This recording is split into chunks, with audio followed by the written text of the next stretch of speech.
할렐루야.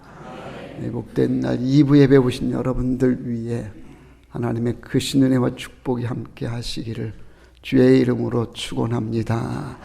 우리 앞뒤좌우에 인사합니다. 반갑습니다. 네, 잘 오셨습니다. 우리 성경책을 다 가슴에 품으시고 믿음을 고백합니다. 나는 예수를 구주로 믿습니다. 나는 구원받았습니다. 나는 이 말씀을 믿습니다. 나는 행복합니다. 아멘. 구원의 은혜가 우리 가운데에 함께 해주시는 줄 믿습니다. 오늘은 종교개혁 기념주일입니다. 1517년에 마틴 루터에 의해서 개혁되어진 종교개혁이 오늘로 502주년이 되는 기념주일입니다. 종교개혁은 당시의 유럽은 물론 전 세계적으로 오늘날까지 종교뿐만 아니라 정치, 경제, 문화, 자연과학, 의학 분야에 이르기까지 큰 변혁을 일으키게 되었습니다. 개혁이라고 하는 것은 잘못된 것을 개선해 나가는 것, 그것을 말합니다. 혁명은 뒤집는 것이다라고 하면 개혁은 다릅니다. 고치는 것, 처음 것으로 돌아가는 것, 이런 뜻이 개혁에 있습니다. 종교개혁, 교회개혁은 잘못된 지금의 모습에서 본래의 모습으로 돌아가는 것, 처음 것을 찾는 것, 이것을 가리켜서 개혁이라 그렇게 말합니다. 오늘 세속적인 신앙 속에 초대교회의 모습을 회복하자, 이것이 이제 개혁의 큰 뜻입니다. 종교개혁의 원리는 크게 세 가지입니다. 솔라 그라티아, 이 말은 오직 은혜라는 겁니다. 그러니까 개혁의 본래 의미는 하나님의 은혜로 사는 것, 우리의 수고나 노력으로 사는 것이 아니다. 이것은 전적인 하나님의 은혜다. 그런데 중세시대의 교회는 이 같은 모든 것이 하나님의 은혜라고 하는 이 기본적인 신앙을 이탈해서 자기들의 수고나 어떤 공적이 있을 때에 그 공적 따라서 구원에 이르고 복을 받는다, 이런 잘못된 신앙을 가진 때에 그건 아니다. 솔라 그라티아, 오직 하나님의 은혜로 사는 것이다. 이것이 개혁자들의 신앙의 첫 번째 모토였고, 두 번째는요, 솔라 피데라고 해서 오직 믿음이다. 구원받는 것은 믿음으로 구원받는 것이지 우리의 공적 따라 구원받는 것이 아니다. 면죄부를 돈 주고 사서 구원받는 것이 아니다. 누구든 믿음으로 구원받는 것이다. 그래서 솔라 그라티아. 세 번째는요, 솔라 글로리아, 오직 하나님의 영광을 위한 것이다. 우리의 사는 모든 삶의 목적은 무엇이냐? 하나님의 영광 위에 사는 것이다. 중세시대의 신앙은 여기에서 이탈이 되어졌습니다. 그래서 개혁자들은 말씀으로 돌아와야 된다, 믿음으로 돌아와야 된다, 우리의 사는 것은 오직 하나님의 은혜로 사는 것이요, 구원받는 것은 믿음으로 구원받는 것, 우리의 사는 것은 오직 하나님의 영광을 위해 사는 것이다. 이것으로 돌아와야 된다. 오늘 말씀은 이렇게 개혁신앙의 본래 의미로 돌아오게 될 때에 우리는 넉넉히 이기는 승리의 삶을 살게 되어진다라고 그렇게 39절 끝절에 보면 넉넉히 이기느니라 그렇게 말씀하고 있습니다. 이제 우리가 개혁신앙으로 본래의 믿음으로 돌아오게 되어지면, 말씀으로 돌아오게 되어지면 어떻게 되느냐? 오늘 말씀은 그것을 네 가지로 우리에게 전해주고 있습니다.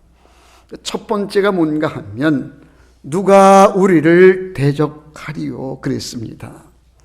31절 본문에 보면 하나님이 우리를 위하시면 누가 우리를 대적하리요 그랬습니다. 하나님이 우리와 함께 해주시고 우리가 믿음으로 돌아오고 하나님 말씀을 회복해서 우리가 말씀으로 돌아오게 되어지면 그 누가 우리를 대적하겠느냐는 거예요.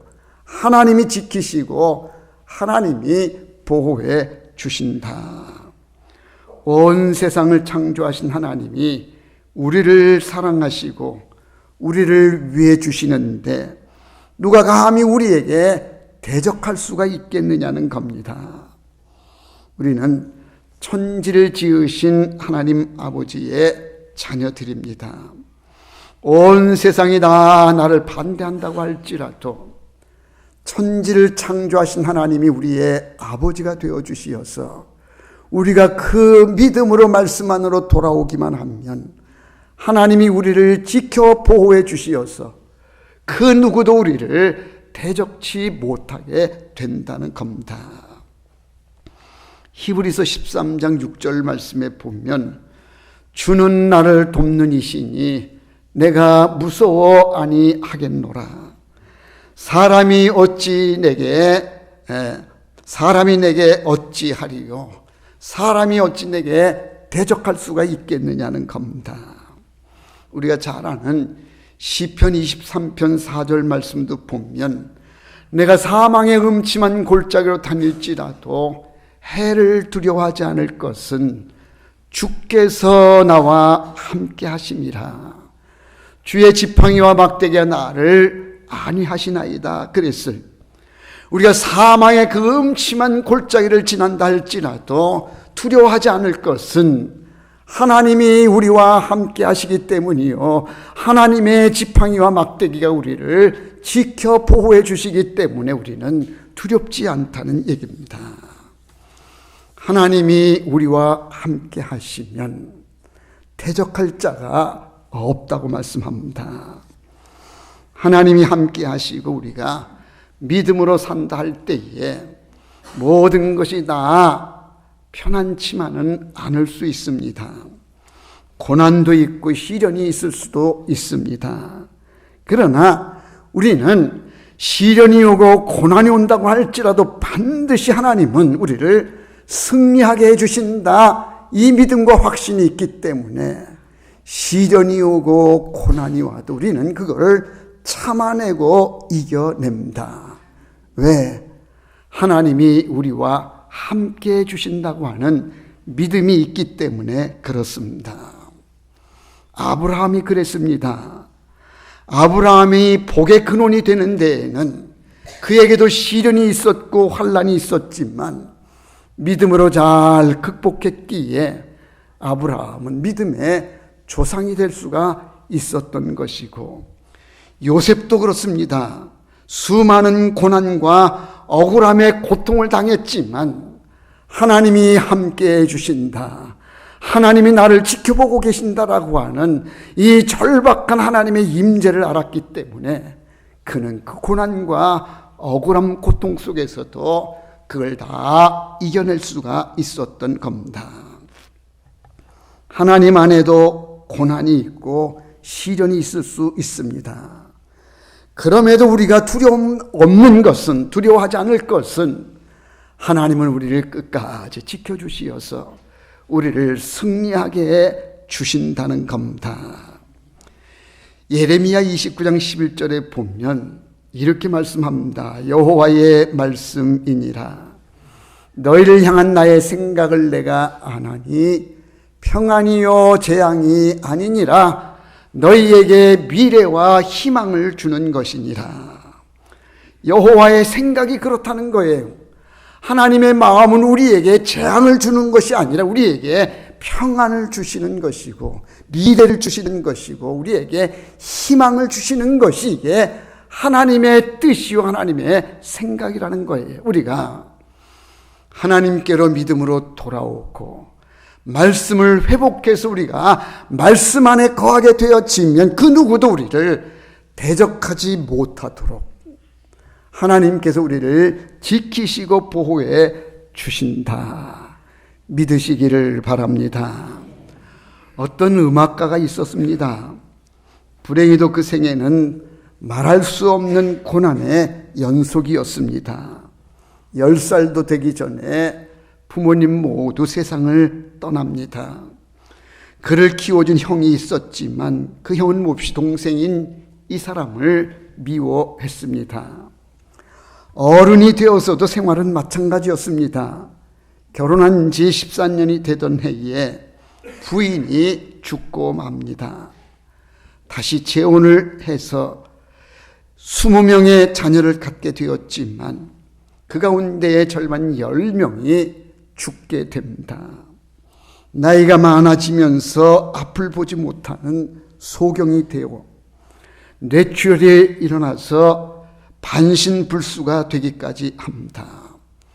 계속 이어지는 환난과 고난 속에서도 이 작곡가는 꼭 음악을 작곡합니다. 수많은 사람들의 영혼을 완전히 사로잡을 만큼의 웅장하고 장엄한 불후의 명작을 이 작곡가가 내게 됩니다. 그가 누군지 아십니까? 음악 작곡가들 가운데에 가장 뛰어나다고 알려진 요한 세바스찬 바하의 이 얘기입니다. 그가 이처럼 심오한 믿음과 찬양의 세계를 알 수 있었던 것은 그 원인이 어디 있느냐? 하나님이 함께 하신다.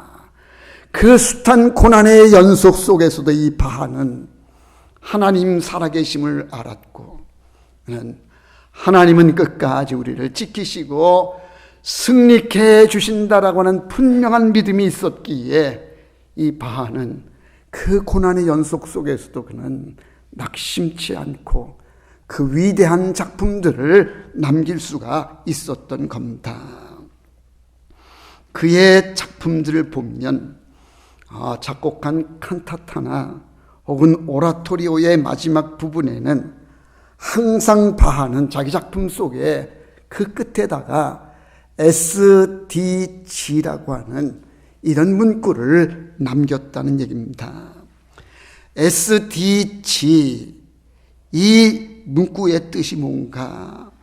오직 하나님의 영광만을 위하여, 라틴어의 솔리 데오 글로리아의 머리 글자를 따가지고 오직 이 작품은 하나님의 영광 위에 바칩니다.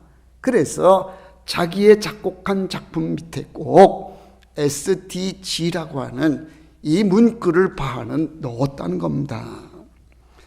올겐 연주만을 위한 작품들에게는 그 작품 앞에다가 INJ라고 하는 문구를 넣었다 그래요. INJ, 예수의 이름으로 이 작품을 바칩니다. In the name of Jesus라고 그 문구의 머리글을 따가지고 INJ라고 하는 그 문구를 작품마다 꼭 기록해 넣었다는 얘기입니다. 오직 하나님의 영광만을 위해 살고 하나님의 영광을 위해서 이 작품을 올립니다. 그가 숱한 환난과 고난의 연속 속에서도 위대한 작품을 남길 수 있었던 것은 하나님은 반드시 승리케 해주신다. 믿음으로 사는 사람들에게, 말씀으로 돌아오는 사람들에게 누가 대적하리요? 하나님이 지켜주신다. 하나님이 넉넉히 이기게 해주신다. 이 믿음이 그에게 있었기 때문이었던 겁니다. 사랑하는 성도 여러분, 오늘 우리의 믿음을 돌아보셔서 내 믿음이 흐트러졌다고 하면 그 믿음을 회복해야 됩니다. 말씀에서 멀어졌다고 하면 말씀으로 돌아올 때에 누가 우리를 대적하리요? 하나님께서 우리의 대적자들을 다 물리쳐 주시어서 우리를 승리하게 해주신다. 두 번째 말씀이 있습니다. 33절에 주어지는 말씀입니다. 누가 우리를 고발하리요? 그랬어요. 33절에 보면 누가 능히 하나님께서 택하신 자들을 고발하리요? 여기 고발한다는 얘기는 검사가 피고인을 송환한다는 의미를 지니고 있습니다. 죄를 들추어내서 죄의 대가를 치르도록 하는 것이 이제 이 고발인데, 하나님 믿음으로 돌아와서 하나님 말씀에 회복되어지면 누가 그 사람을 고발하겠느냐? 하나님이 다 막아주신다는 얘기입니다. 아무리 검사가 죄인입니다, 죄가 있다라고 지적을 해도 판사가요 판결을 내리기를 이 사람은 죄가 없습니다 그러면 끝나는 겁니다. 마치 하나님이 재판관이 되셔서 저들이 이 사람은 죄가 있습니다, 죄에 대한 형벌을 줘야 됩니다라고 할 때에 아니다, 이들은 내가 안다, 믿음 지킨 것을 알고 말씀으로 돌아온 것을 내가 안다, 이 사람에게는 죄가 없다라고 재판장 되신 하나님이 그렇게 판결해 주시니 누가 우리를 고발하겠느냐? 성경은 오늘 그렇게 우리에게 말씀해 주고 있습니다. 요한복음 5장 27절에 보면 우리 주님은 심판하는 권한을 가지신 분이시다 그랬고요. 고린도 후서 5장 10절에도 보면 우리가 다 반드시 그리스도의 심판대 앞에 나타나게 된다. 요한계시록 1장 7절에 보면요, 구름을 타고 오실 때 구름 타고 오셔서 우리를 심판하시는데, 그런데 우리의 원수들, 우리의 대적자들은 이 사람들은 죄인들입니다, 죄에 대한 형벌을 줘야 됩니다, 이 사람들은 죄의 심판을 받아야 됩니다 할 때에 재판장 되시는 하나님이 죄가 없다 그렇게 판결을 내려주시니 누가 우리를 고발하겠느냐? 하나님이 우리를 보호해 주시고 우리를 지켜주시는 것 믿으시기를 바랍니다.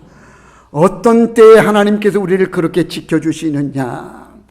믿음을 회복하여 돌아왔을 때에, 말씀으로 돌아와 있을 때에 하나님은 그런 백성들에게 누가 그들을 고발하겠느냐? 하나님이 보호해 주시고 하나님이 죄 없다고 판결해 주실 것이라는 겁니다. 로마서 8장 30절에 보면요, 이런 말씀이 나옵니다. 또 미리 정하신 그들을 또한 부르시고 부르신 그들을 또한 의롭다 하시고 의롭다 하신 그들을 또한 영화롭게 하셨느니라. 하나님이 택한 백성들을요, 믿음으로 사는 성도들, 말씀으로 사는 성도들을 의롭다라고 인정해 주신다는 거예요. 여전히 죄 가운데 있지만 그들의 믿음을 보아서, 그들이 말씀 안에 거하는 것을 보아서 죄는 있지만 내가 의롭다고 인정해 주마, 의롭다라고 인정해 주시고 의롭게 되어진 우리들이 그 하나님을 영화롭게 하게 된다라고 이 로마서 8장 30절은 우리에게 말씀해 주고 있습니다. 믿음을 회복할 때에, 그리고 말씀의 본래 의미로 우리가 돌아오게 되면 누가 우리를 고발하리요? 예전 개혁성경에 누가 우리를 정죄하리요 그랬어요. 누가 우리를 고발하느냐? 누가 우리를 죄 있다라고 그렇게 우리를 모함하겠느냐는 겁니다. 믿음으로 돌아올 때에, 하나님 말씀을 회복하게 될 때에 하나님은 우리를 지키시고 보호해 주시는 것을 믿으시기를 바랍니다. 세 번째로 주시는 말씀이 있습니다. 34절에 보니까 누가 정죄하리여 죽으실 뿐 아니라 다시 살아나신 이는 그리스도 예수시니 그는 하나님 우편에 계신 자요 우리를 위하여 간구하시는 자시니라. 그래요. 믿음을 회복하고 말씀으로 돌아온 사람들을 누가 정죄하겠느냐? 누가 우리를 모함하고 우리를 죄 있다라고 그렇게 우리를 고통 속으로 우리를 괴롭게 하겠느냐? 하나님이 하나님의 백성된 그들을 지키시고 보호해 주신다는 거예요. 로마서 5장 9절입니다. 그러면 이제 우리가 그의 피를 말미암아 의롭다 하심을 받았으니 더욱 그로 말미암아 진노하심에서 구원을 받을 것이니. 그러니까 하나님이 우리를 의롭다고 죄가 없다라고 인정해 주시니 이제는 우리를 진노하심에서 그 죄의 심판에서 우리를 구원해 주실 것이다. 믿음으로 살 때에 하나님 말씀으로 돌아오는 우리의 신앙이 개혁되어지는 때에 하나님은 우리를 그렇게 지키시고 구원해 주셔서 누가 우리를 정죄하겠느냐라고 오늘 성경은 그렇게 말씀해 주고 있습니다. 마지막 네 번째입니다. 누가 우리를 그리스도의 사랑에서 끊으리요 그랬습니다. 35절 말씀인데 제가 읽겠습니다. 누가 우리를 그리스도의 사랑에서 끊으리요 환난이나 곤고나 박해나 기근이나 적신이나 위험이나 칼이랴. 우리가 믿음을 회복했어요. 하나님 말씀으로 돌아왔어요. 그래서 개혁신앙으로 우리가 온전케 되었지만 그 누가 우리가 하나님과 우리 주님 사이에 이 사랑의 관계를 끊어낼 수 있겠느냐는 거예요. 환난이 우리를 끊어내겠느냐? 곤고나 박해가 우리를 하나님의 사랑에서 우리를 끊어낼 수 있겠느냐? 그 어떤 것으로도 우리는 하나님의 사랑에서 끊어낼 수가 없다라고 오늘 성경은 그렇게 말씀하고 있습니다.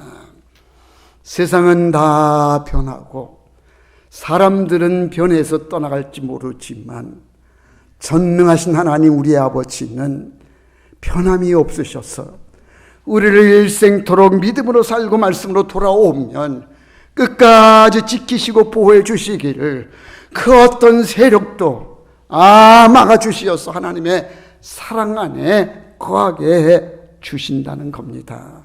그 무엇도 우리를 하나님의 사랑에서 끊어낼 수가 없다. 하나님은 우리를 지키시고 보호해 주십니다.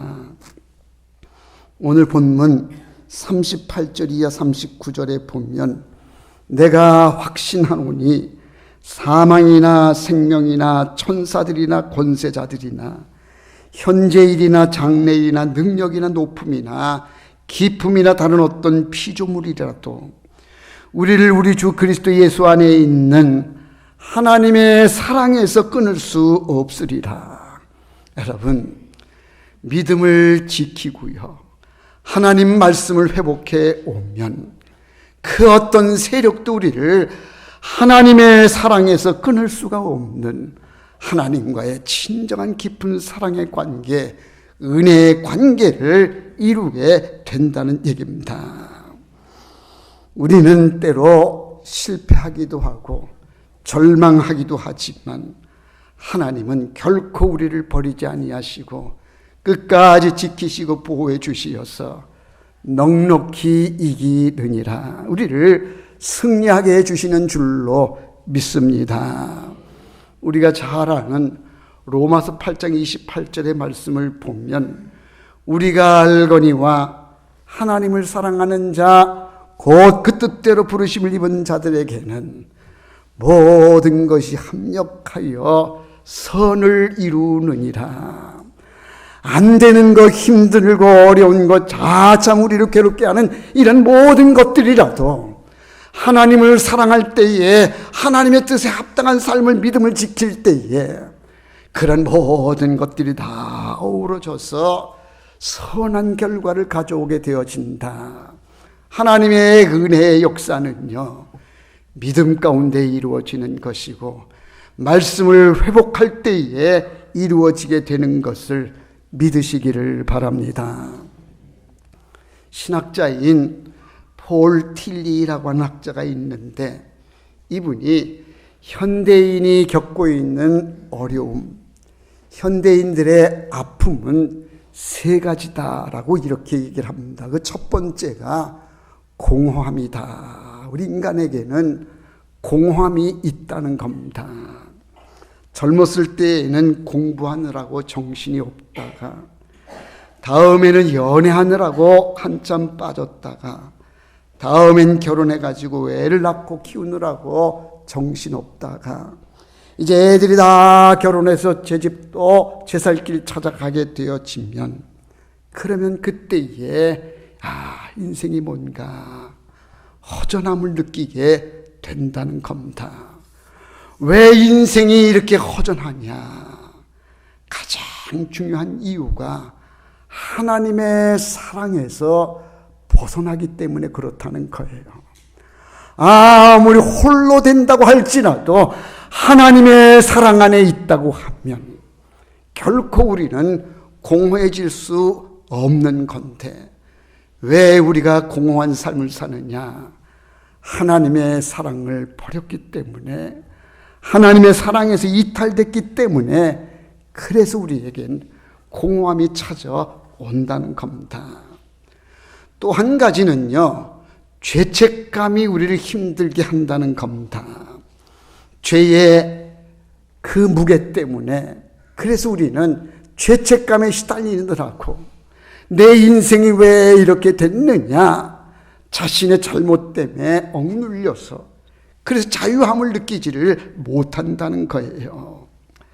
참으로 우리는 생각이 많습니다. 유명한 얘기가 있어요. 사람의 IQ가 90 이하인 사람은 자살하는 법이 없대요.